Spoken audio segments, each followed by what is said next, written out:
Hi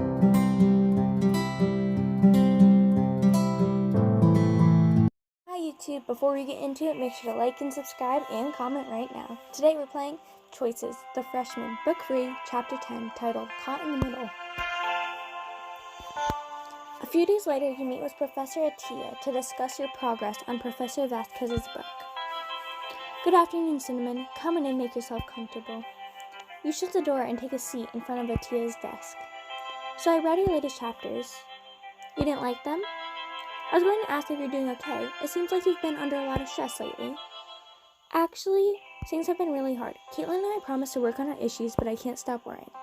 I don't want to make it seem like she's not allowed to have other friends, but I'm not sure I like the person she becomes around those girls. I guess this just isn't what I expected having a girlfriend to be like. There's a reason why many comedies end with a wedding and many tragedies begin with one. So you're saying that relationships make you miserable? No, what I'm saying is that they take effort. Cinnamon, I've been married for 15 years, and I promise you it's all worth it for the right person. Thanks, and I appreciate you checking up on me. Anytime. Now regarding your writing, there's just one thing. What is it? The writing in these last few chapters seems cautious. There isn't much detail. I'm guessing it's because you're worried about James not being there to edit. Try to be brave. I promise, you have your own talent. Aside from that, this is coming along nicely. The bit about babysitting Vasquez's grandson was a fun read. Thank you, it was fun to write as well. Keep up the good work, and I'll see you in a couple of weeks. Thanks, Professor Atiyah. I'll see you at our next meeting. You return to the suite to find Abby sprawled out on the couch, staring at her laptop. Hey, Abby. Hey. Are you okay? I'm fine. I'm just frustrated, I guess. Caitlin hasn't been in stats class for a week and a half, so I texted her asking where she was. I got a text back saying that she slept through it because she was up late with her band. And then I started thinking about the gutter kittens, and it ended up making myself mad. Abby, haven't you and Caitlin talked? I mean, I've tried, but she doesn't get it. It's like we're talking about different people. Like, okay, maybe I was a little too sensitive about those so-called jokes, but Caitlin is acting like these girls can do no wrong. It's like she doesn't get that even if they didn't mean to be rude, they still were. I'm sorry, I shouldn't be bad-mouthing people, especially not your girlfriend. You reach over and give Abby a hug. Abby, she may be my girlfriend, but my friends matter too. She leans back and sighs. Hey, what if we try talking to Caitlin together? You know, since I'm close to both of you. You think that might help? We'll never know until we try. Besides, if she's been missing class as much as you say, it really is time for a wake-up call. Totally. I'm really worried about her. Thanks for letting me vent. I've been a little starved for girl time lately. Same here, but hey, I'm done with my classes for the day and I don't have any plans, so we can girl talk all you want. Abby glances at the door. Actually, I think I'm gonna walk downtown. Maybe head to the arcade, just to get off campus for a few hours, clear my head. I'd love it if you came along, though. Like a friend date? Yeah, speaking of dating. What is it? Nothing, just that we've got a lot to talk about. So are you in? Abby, I'd love to go. I haven't been to an arcade in a long time. You're gonna love it. Come on, get your stuff. You and Abby walk downtown and stop at a local arcade. You load up on tokens before taking a good look around. Wow, this place brings me back to my childhood. I know, right? There's a place just like it in Pittsburgh where my sister and I went all the time as kids. That one didn't have roller skating though. How's your sister? Still getting bullied? A little bit, but she's doing much better. She's made some friends on the debate team, and that seems to have been good for her. That's good. I know you two are really close. Yeah, that's part of why I like this arcade. It reminds me of when we spend all our allowance on tokens for speedball. Oh, so you're an expert. Well, I don't like to brag, but... She shuts up to the speedball machine and puts in 2 tokens. Let me show you how it's done. Abby cracks her knuckles and takes her first shot, and lands in the 50-point hole in the center. Wow, Abby, you really are an expert. I'm just warming up. Watch this. She takes one ball in each hand and rolls both of them at the same time. They go in the 100-point holes on either side. How do you do that? Very carefully. So, are you going to play around? Of course. You put 2 tokens into the adjacent machine and it springs to life. You pick up the first ball. I'm going to aim for the 50-point hole. Wow, you might be just as good as me. I'm going to aim for the 100-point hole. Who, a man or a woman? I'm going to aim for the 100-point hole. The ball bounces off the machine and lands in the 100-point hole of the next lane over. Well, I guess it did land in a 100-point hole. The machine spits out a long string of tickets. We're rich, Abby. Rich, I tell you. Hooray! Okay, my arms hurt. How about Disco Dance Rebellion? After an hour, the two of you run out of tokens. You know what that means, right? Time to check out the prize booth. You walk over to the booth and take a look around. Hey, look at this. You hold up a swan floaty. Okay, you have no idea how happy I am that exists. Are you gonna get it? I don't know. I'm still looking. As you look around, a few objects catch your eye. The notepad, the toy soldier, or the swan floaty. Definitely the swan floaty. I'm taking the swan floaty home and I'm naming him Edwin. You're my favorite. Are you talking to me or to Edwin? Yes. So what did you get, Abby? 2 vouchers for slushies at the snack bar. To share? Maybe I want to drink both of them myself, but I guess you can have one. A few minutes later, you and Abby sit outside and drink your giant slushies. Feeling better? Much. Funny, I never thought I'd end up becoming the girl who only ever hangs out with her boyfriend, but I guess I kinda have. It's not just you. I mean, Kayla and I have kinda been off in our own worlds lately. Yeah, I mean, I haven't even gotten to tell you that Tyler and I... Abby stops and looks away from you. Are you saying what I think you're saying? Yes. No. I don't know. What did you think I was saying? Abby stops and takes a deep breath. Tyler and I had a blink for the first time last weekend. There, I said it. Wow, Abby. Am I the first person you've told? I don't want this to get too graphic. I don't want it to be age censored. Yep, first one. I mean, Tyler told Zach, but I haven't really had the chance to talk about it with anyone. Go ahead, I'm here. Abby blushes and looks down. It was interesting. I was totally nervous that I'd mess up and it wouldn't, be good. But then I remembered, oh yeah, it's Tyler. I love him. We can talk about this stuff. Turns out he's feeling the same way, so we both agreed not to worry about it. Oh really? And then what happened? I think that's for me to know and you not to find out. Touché. But I think the best part was waking up together the next morning and realizing that we were still the same people. Everyone talks about what a big deal your first time is, and it kinda was, but it kinda wasn't. Turns out, becoming blank doesn't cause you to stop being a dork. That's wonderful, Abby. Just don't forget to lock the door. Oh man, imagine if Chris walked in. I think I'd about die. I'm getting secondhand embarrassment just from imagining that. Just then your phone buzzes. Hey, if you're free, meet me at the coffee shop. I've got something to show you. Speaking of Chris, looks like he wants me to meet him at the coffee shop. Are you ready to go back? Sure, I know a shortcut for town. We'll be back in like 10 minutes. I'm so glad we got to catch up. Thanks for inviting me along. Thank you for coming. You arrive at the coffee shop to see Chris standing near the door. Hi, Cinnamon. Perfect timing. We're sitting over here. Chris gestures to a table where Zig and Arjun are sitting. Hi, Cinnamon. Hey. Hey, guys. You order a coffee before taking a seat. At the table, Chris has a slideshow queued up on his laptop, presenting my newest student council proposal, the Second Chance Scholarship. Now it's 100% less flip art. Glad to see you took my note about the font as well. Comic Sans was really distracting. Chris and Arjun present a slideshow, outlining the details of a plan to offer scholarships to students who have criminal histories. What many people in this country don't realize is the way that even one criminal conviction can ruin the rest of your life. Even after serving their time, many people find themselves unable to escape the stigma of a single mistake. The Second Chance Scholarship is meant to provide those in such a situation with a way out via education. Each year, 3 to 5 individuals with criminal convictions, but otherwise exceptional academic records, will be granted admission to Hartford University and given a scholarship equivalent to that of an average student. To be clear, this is not meant and shall not be used as a reward for criminal activity. Applicants must have completed their full sentence and must submit a personal essay and 2 letters of recommendation.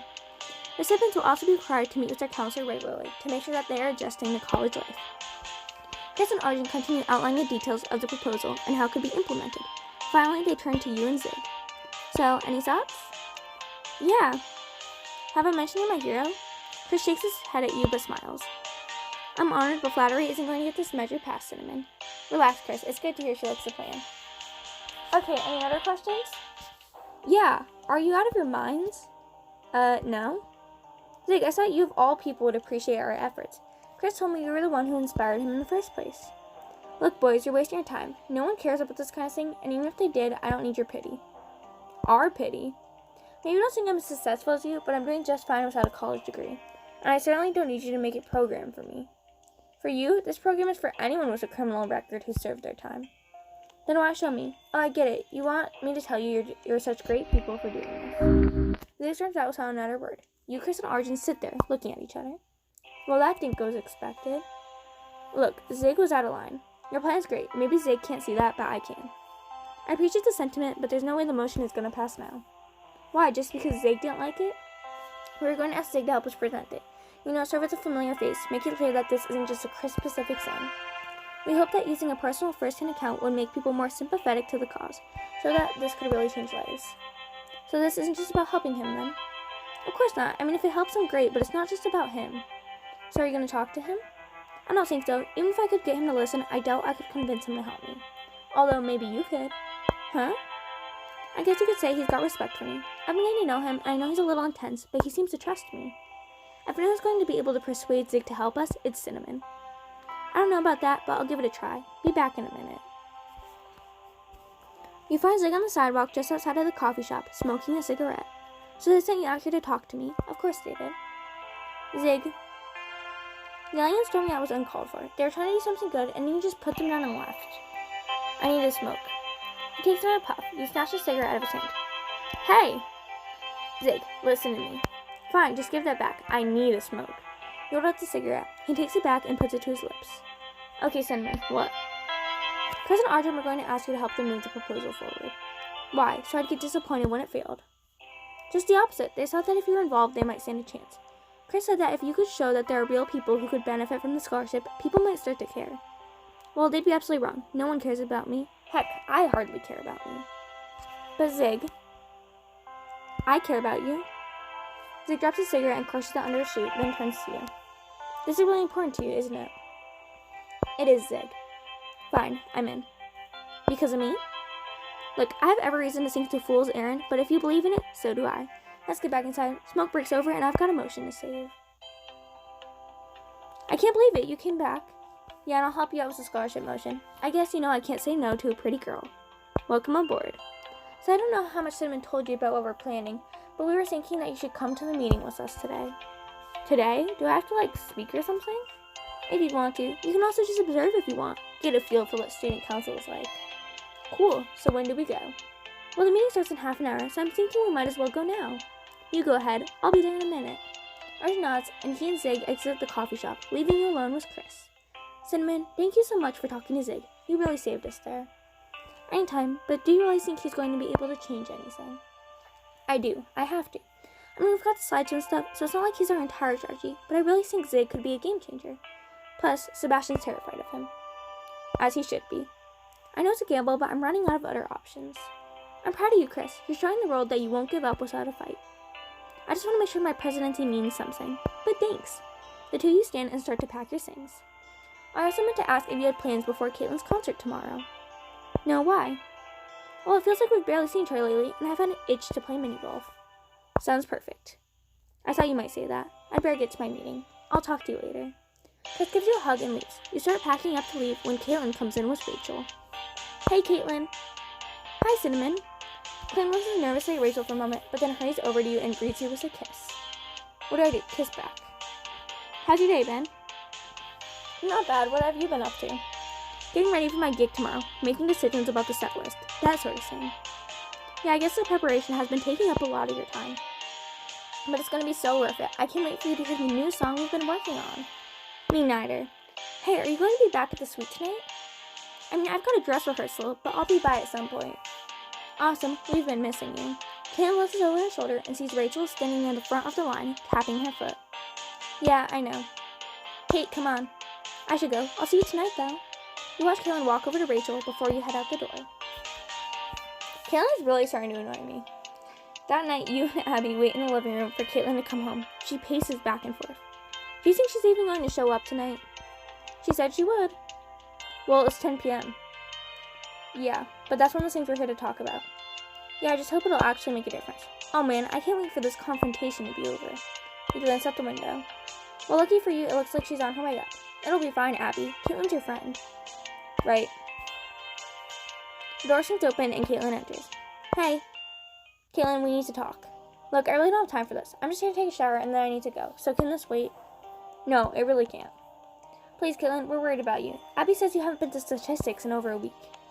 Yeah, it's a 9 a.m. class. The professor doesn't take attendance. Half the class usually skips. But you didn't used to be one of them. I've been tired.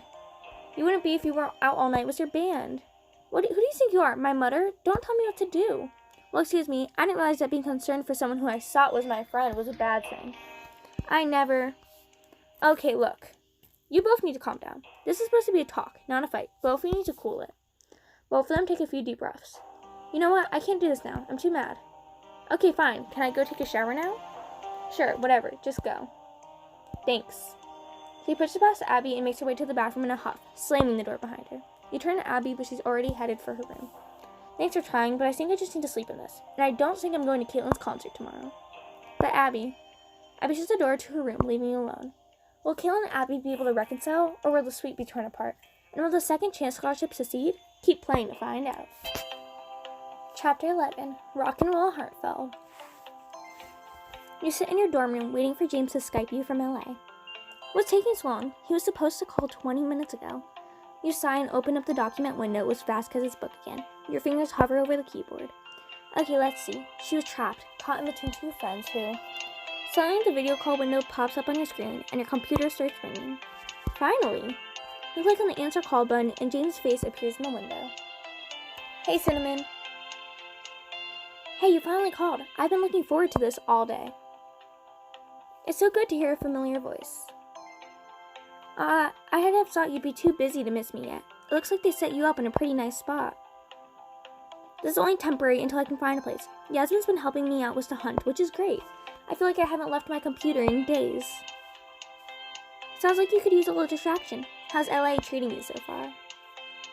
Honestly, I'm feeling really good about it. I miss Hartfield, but that's to be expected, of course. I don't know, I feel like this is where I'm supposed to be. What about you? How's the game? Everything's falling to pieces. Well, that certainly doesn't sound good. It's really not. Things have actually been pretty difficult around here lately. Do you want to tell me what's going on? You let out a sigh and shrug your shoulders. The Gutterkins have their first headlining gig tonight. Oh yeah, I saw that online. Give Caitlin my congratulations, would you? Yeah, that's kind of sick. She and Abby got into a massive fight last night. Uh-huh. And it left things in a terrible place. Abby's refusing to go to the show, and Caitlin's just... You chill off as you look down at the computer screen. James is focused intently on his keyboard. James? Uh-huh. James! He looks up at the screen, and when he realizes you're glaring at him, gives you a sheepish smile. Sorry, it's just these deadlines. I swear I was listening. If you're too busy to talk... No. I'm just so close to finishing this rewrite. I've been stuck in this one part for the last hour or so. I thought you just did a rewrite. This is my third one so far, and I'm sure it won't be the last. Wow, it sounds like they're changing quite a bit. James shrugs. His smile seems strained. Just your typical page-to-screen changes. It's important to make sure it's relatable to a general audience. Well, hey, maybe I can help you out, and then you can, pay attention to me. That would be great, actually. Maybe a second opinion is just what I need. So what's the issue? Generally speaking, the execs are pretty confident that the play will translate well to the big screen. I've made a few high-level changes so far, but they have a problem with the ending. With both of the endings? He nods, his brow furrowed. The original ending, and I quote, too harrowing for an American audience. And the new ending is sappy and unrealistic. That's a tough position to be in. How do they want you to fix it? They insist that for audiences to care, there needs to be an action sequence. An action sequence? They actually read the script, didn't they? James shrugs forlornly. I know it's not your forte, but it shouldn't be too hard to change. Just add a carriage chase. I mean, there must be a reason every action movie has one of those scenes, right? That could work, actually. One of the wagons could be their wedding carriage. James bends over his keyboard and begins typing furiously. You wait until the clacking of keys silences. Yeah, that looks good. Thanks, Cinnamon. That was quite the conundrum for me.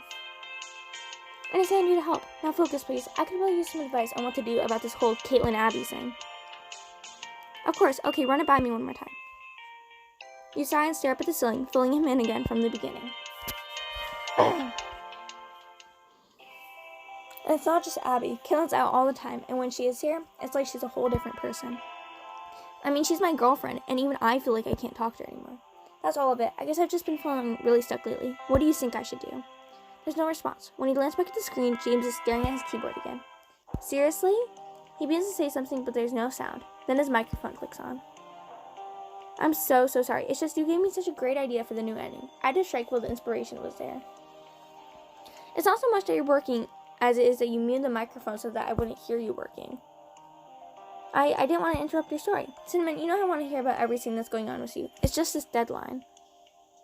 You know what, Deadline? You know what, James? I get it. I do. But the next time we talk, I want your complete and undivided attention. I know. I'm so. Don't apologize. Just make it happen. Now go work on your script. Thanks for being so understanding. Let's talk tomorrow, okay? You have to tell me everything about the concert. Sure. James hangs up, and you shut your computer slowly. You're startled by a knock on your door. Come in. Tyler pokes his head tentatively around the corner. Did I hear James? I was going to ask you to say hi for me. I don't want to say much of anything to him right now. Oh, well, do you want to talk about it? Don't worry about it, Tyler. I'm hanging out with Chris today, so I'll get it off my chest then. Okay, great. Abby says my advice can be a bit clinical sometimes. I'm sure Chris is way better at it. Speaking of, is he still in his room? No, actually. He left a while ago. You clench your jaw and frown. Don't shoot the messenger. He left us all of his student council stuff, if that helps. I'm not going to take it out on you. Don't worry. I'm going to crash the student council meeting. I'm sure there's a good reason that he had to go. I just wish he would have texted or something.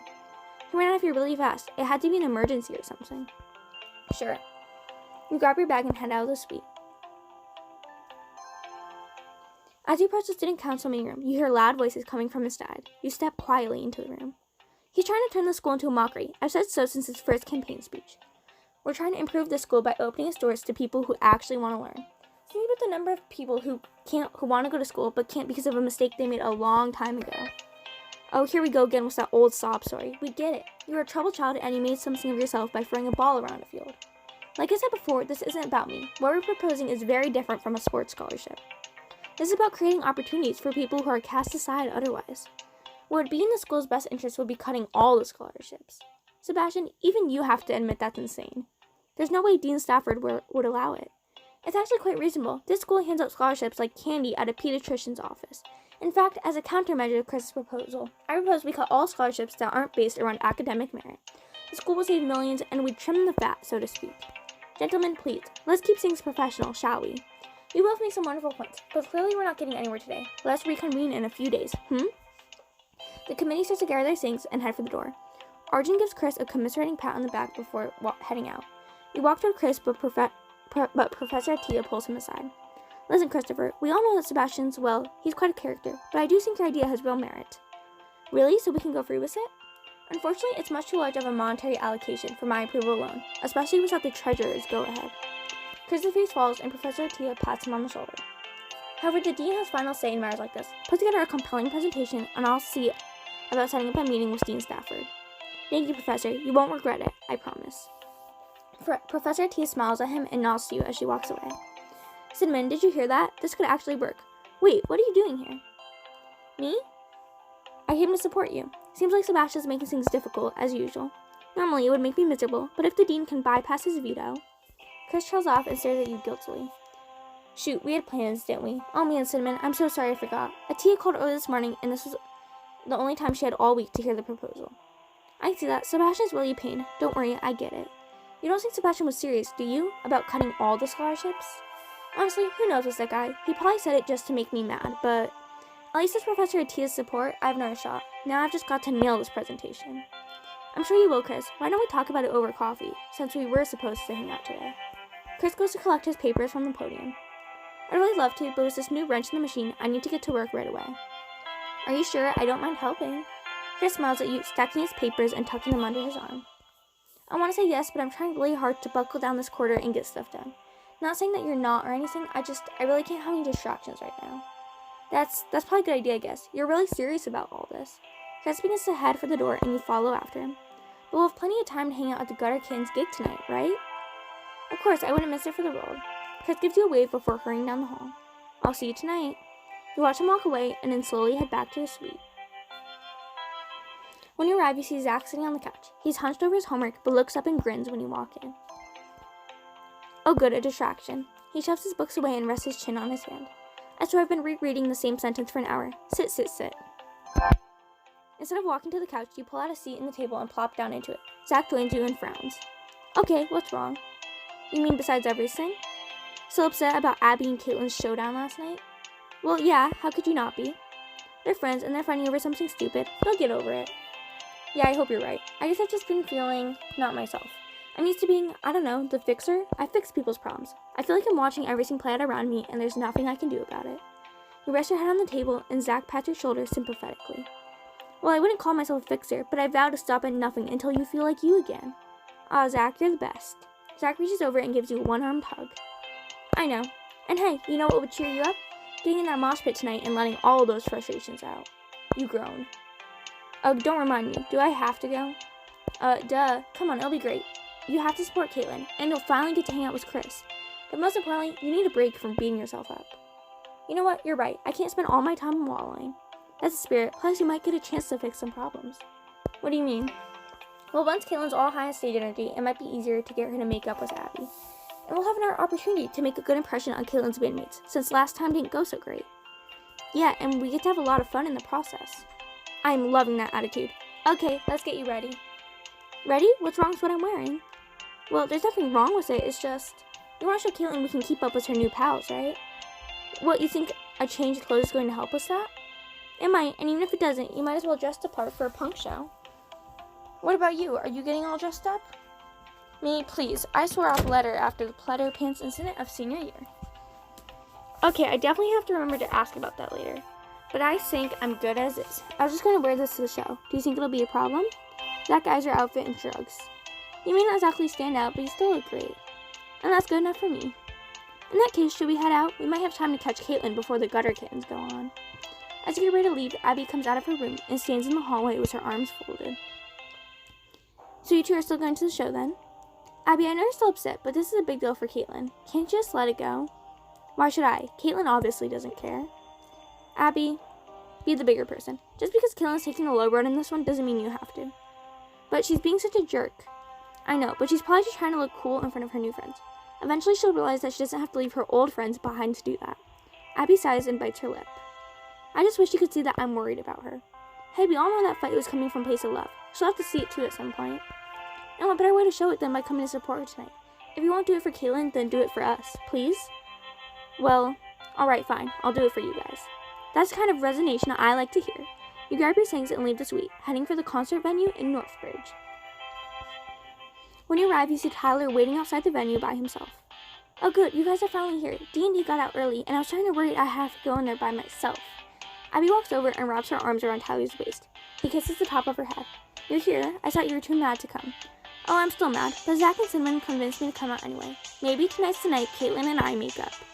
Couldn't let our girl sit home alone fuming. Is Chris with you? I texted him a while ago, and he said he'd meet us out front. I saw him at the library earlier. It looked like he might be there a while. I'll see where he is. You step away and pull your phone out. Hello? Chris, why are you whispering? I'm at the library. You know how Miss Beach feels about cell phones. I can't talk long. I'd hope not. The gutter kittens goes on in like 45 minutes. You better start making your way over. There's a moment of silence from the other end. Unless you're not coming, are you? I really want to, but I just made this major breakthrough on precedent for the scholarship pitch. I have to stay here and read through these papers. I'm really sorry, Cinnamon. I know I said I'd be there. Yeah, well, I guess another time. I'll just let this one slide. Again. I appreciate it, Cinnamon. I just can't lose my momentum right now. How about we hang out sometime next week? I guess, if you decide you have the time. Cinnamon, don't be like that. This is really important to me and for the school. I can't waste time on some dumb concert. Dumb? You know I didn't mean it like that. Well, you said it like that. Cinnamon. Have fun with your proposal, Chris. Your dumb friends will be here at the dumb concert having a great time without you. Cinnamon, I'm sorry. Sorry? Goodbye, Chris. You hang up your phone and shove it into your pocket, then stomp angrily back over to your friends. Should we wait for Chris? How long did he say he'd be? He's not coming. Should we head in? Without waiting for a reply, you head into the venue. You see Caitlin and her band laughing at the back and walk over. Hey guys, I'm so happy you got the headline slot. We can't wait to hear the new songs you've been working on. Aw, dang, Cinnamon. We've been working really hard. A lot of late nights, especially Caitlin and I. Yeah, we've been trying to get the lyrics just right. Yeah, I bet. Tyler, Zach, and Abby catch up to you. Hey guys, break a leg out there. Thanks, Zach. All you guys are the best. You don't know how much it means to me that you came. She hugs Zach, then Tyler. She stops in front of Abby. I'm surprised you showed up. Yeah, well. Abby turns off and shrugs. Caitlin frowns and turns away quickly. Is Chris with you guys? Something came up. Come on, Kate, we're up soon. We should go tune and whatever. Sure. After the show, we're totally celebrating. Of course. Knock 'em dead, guys. The band heads backstage, and you and your group head to the bar. You get your drinks, and as you turn to walk away, you see Zig standing nearby. Hey Zig, fancy meeting you here. He smiles when you call his name, but smiles when he sees you. Cinnamon, I say this is more my scene than yours. That's actually a fair point. Zig gives you a quick one-armed hug, trying not to spill the drink in his other hand. And I see the whole gang's here, almost. The rest of the group walks up, drinks in hands. Zig shakes Tyler and Zach's hand, then gives Abby a small smile and a wave. You all looking forward to seeing your role play? I'm actually kind of nervous. I hope it goes well, for Kaylin's sake if anything. She's been so excited about this, and it's a huge deal for the band. Hey, if the last show was any indication, I'm sure there's nothing to worry about. As he says that, the current band hits their last notes and begins to clear the stage. The Gutter Cannon should be up next. Your group heads to the edge of the crowd. A wall of people stand between you and the stage. How much gel do you think it takes to get his hair to do that? He gestures to a guy in front of you who has a towering mohawk. Ugh, I can't see anything from here. You catch a brief glimpse of the Gutter Kittens entering the stage, but there are too many people to get a clear view. What's up, Northbridge? You and the rest of the crowd cheer loudly. Are you ready to get your head into the gutter? They dive right into their first song, and the crowd in front of you starts jostling as the mosh pit opens up. Alright, I'm going in. Who's with me? I'm game. I've got a frustration or two that could use some release. That's right, girl. Anyone else? Abby and Tyler both look at each other and shake their heads no. I'll go. I've never moshed, but it looks like fun. You haven't? Big shrugs. I like the vibe here, but that doesn't mean I participate much. Alright, let's do this. Tyler, Abby, you're on drink duty. Zach and Zig hand your drinks off to them and venture into the crowd in front of you. So how does this work? Just do as I do. Zach makes his way into the mosh pit. He jumps up and down, flailing his arms and pushing the people around him. Shall we? After you. You and Zig follow Zach's lead, laughing as you push and shove the people around you. This is so fun. As soon as you say it, someone pushes you from behind and you fall onto the dirty club floor. Cinnamon? Hey man, watch it. Zig steps forward and shoves the guy hard in the chest. He shoves Zig back and then Zig takes a swing at him. Zig, don't. And now you emerge from the crowd and throws a punch. You cover your head with your arms as a brawl breaks out around you. Ah, this isn't fun anymore. Abby, I'll save you. Tyler dives in the crowd. You peer up just long enough to see Tyler trying to pull Abby off of some guy who has just swung a fist at Zach. Not my friend, you. Oh shoot, this is not good. As chaos ensues after the show, will you and your friends make it out alive or be tossed in the gutter? Find the next chapter of The Freshman. Hope you guys enjoyed that. Make sure to leave a comment and turn notifications on. Bye, guys.